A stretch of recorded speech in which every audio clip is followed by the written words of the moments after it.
In today's book program, we're going to hear about the life and work of the writer Anthony Hope. In the studio we have Professor David Lyons from the University of South London. Professor Lyons, Anthony Hope is well known for his adventure novels, but what sort of a man was he? Was he like his heroes? Not in the least. Anthony Hope was a well-educated English lawyer who started writing in his free time. Could you tell us something about his early life? Yes, of course. Anthony Hope was born near London in 1863.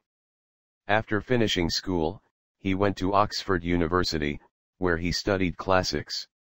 He was interested in politics and was a good speaker in university debates.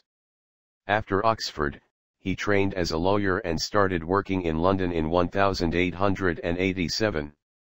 So how did he start writing? Well, lawyers in those days had plenty of free time, so Hope wrote short stories for magazines.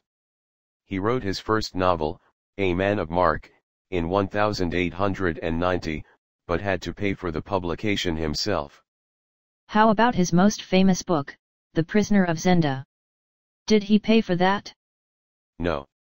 By then, he was already a successful novelist. The amazing thing about this book was how quickly he wrote it.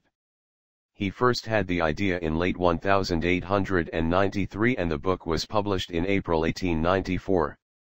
It was immediately successful. What was so special about The Prisoner of Zenda? Well, it's a very exciting adventure story which takes place in a fictional European country. I think it was so popular because it is not about everyday lives. People like escapism. Did Hope marry? Yes, he did. In 1903, he went on a speaking tour to other countries and met Betty Somerville. The couple were married later that year, then came back to England, where they had 2 sons and a daughter. And did he continue writing? Yes, in all he wrote 32 works of fiction, but The Prisoner of Zenda was always his most popular story. It made him a lot of money.